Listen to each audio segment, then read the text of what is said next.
So here we go, question 1 from the practice exam. Part A, average rate of change on the interval. Remember, this is the graph of G prime. They gave us the value of G of 6, and they told us from -4 to 4, G prime, we can't just use straight lines or estimate. They gave us the actual function, so we will be able to integrate or take a derivative if we need to. Average rate of change is just f of b minus f of a over b minus a. In this case, since it's average rate of change of G prime of 6 minus G prime of -4 over 6 minus -4. Well, we have a graph. G prime of 6 is 1. G prime of -4 is -3. So we have 1 minus -3 over 10. You can leave your answer like that. You do not have to simplify it. A couple people did make mistakes simplifying, so you make an arithmetic mistake, you're losing the points. You have the right work and the wrong answer, you don't get the credit. So you can either leave it like that with just the 1 minus -3 over 10, or you can simplify it. Part B, find the average rate of change of G. So for the average rate of change of G, we need to know the value of G of 6 and the value of G of -4. We do know the value of G of 6. They gave that to us. How do we get the value of G of -4? It is not just finding areas. Okay, that's what a lot of people did, was you just found the area from -4 to 6 and that was it, but that's not it. We have to use fundamental theorem and say, okay, remember the area under a curve is the integral from wherever we start to wherever we finish.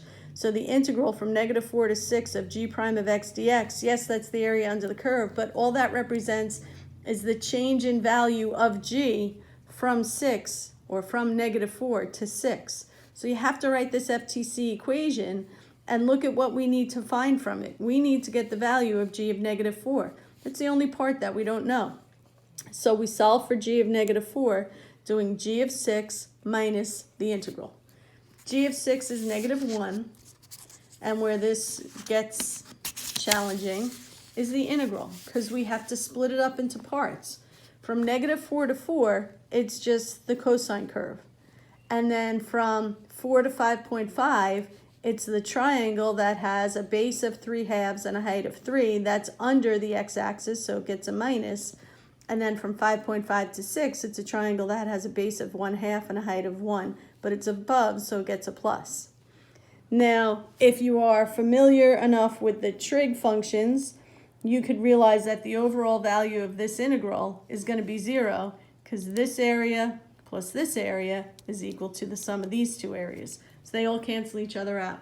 You could put it into your calculator and just integrate -4 to 4 of 3 cos pi x over 4 dx. Remember, radian mode. And what you're going to get for that, when all is said and done, is that it's 0. But if we want to show all the work, integral of cosine is sine. It's a u sub, so that's where the 4 over pi comes from. We keep the 3, and we really get 12 over pi times the sine of 4 pi over 4 minus the sine of -4 pi over 4. That's 12 over pi times 1 minus 1. Sorry, 12 over pi times 0 minus 0, because it's sine of 1 pi minus sine of -pi. So we have 12 over pi times 0, which is 0. And when we do our little triangles, we have -9/4 plus 1/4 is -8/4, which is -2. So now we have -1 minus 0 minus 2 becomes -1 plus 2, which is 1. So if we go back to our AROC formula, G of 6 minus G of -4, this value of 1 right here is actually equal to G of -4. So now we have -1 minus 1, which is -2 over 10, or -1/5. Again, you could just leave -1 minus 1 over 10 if you want to. So that's part B. There's FTC for the first of many times on this question. Part C, we want the equation of the tangent line to the graph at x equals 2. That means we need the point 2, comma, we have to figure out G of 2, and we need the slope at 2. So G prime of 2 from our graph is 0. Okay, so now how do we get G of 2? Well, here's that FTC again. We know G of 6, we want G of 2. We can integrate G prime from 2 to 6. Again, rearrange that equation, solve it for g of 2. G of 2 is going to be g of 6 minus the integral from 2 to 6 of g prime. G of 6 is our -1 minus, we're going to have to split this up again, 2 to 4 for the cosine function, and then the same triangles we talked about in the last part. So the -1/2 times 3/2 times 3 plus 1/2 times 1/2 times 1. So we have our -1 from g of 6 minus, integrating this, 12 over pi, sine pi x over 4 from 2 to 4, and then minus our 8/4 or minus 2. That gives us sine of pi minus the sine of pi over 2. Sine of pi is 0. Sine of pi over 2 is 1. So minus 12 over pi times 0 minus 1 minus 2 gives us -1 minus -12 pi minus 2, which gives us -1 plus 12 over pi plus 2, which is 1 plus 12 over pi. That's what g of 2 is. So now we write our equation in point slope, y minus 1 plus 12 over pi equals 0 times x minus 2, which we could leave as y minus 1 plus 12 over pi equals 0, or y equals 1 plus 12 over pi. A lot going on here. Part D, find the absolute maximum value of g on the interval. What we have to remember for this one, and I would put money on the fact that there's going to be a question somewhere asking you to find an absolute maximum or an absolute minimum value. Absolute maximums or minimums happen at endpoints, or any, in this case, relative maximum, if it were minimum, be relative minimum on the interval. So it's got to be at the endpoint or any relative, whichever extrema. Write that statement out before you do any math. And then you remind yourselves, that means I have to evaluate at the endpoints, in this case -4 and 12, and at any relative maximum. So I go back to the graph, and remember a relative maximum happens when the derivative turns from positive to negative, and that is at x equals 2. So now I say, okay, well, -4, we had that from part B, the value of g is 1. At 2, we just got the value of g is 1 plus 12 over pi, which if we put in our calculator, gives us 4.819. So that means we have to evaluate at 12. Well, here we go again with FTC. Integrate from 6 to 12, because we know the value of g of 6. Solve it. G of 12 is going to be our integral plus g of 6. And 6 to 12, this is all just areas. We have a triangle from 6 to 7 with a height of 1, a base of 1. A triangle from 7 to 9 with a height of 2 and a base of 2. And a rectangle from 9 to 12, base of 3 and height of 1. And this plus -1 is plus our g of 6. So that gives us a half plus 2 plus 3 minus 1, which is 4.5 or 4.5. Putting that in our chart, 4.5 is less than 4.819. The question asks for the absolute maximum value, not where it happened. What is that value? It's 1 plus 12 over pi, or if you want to write 4.819, you can do that as well. Okay, part E, limit question.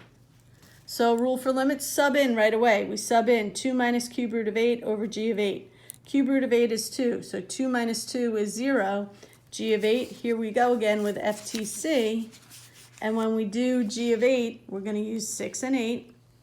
So we're looking for g of 8. We know g of 6. Rewrite it. So g of 8 is the integral plus g of 6.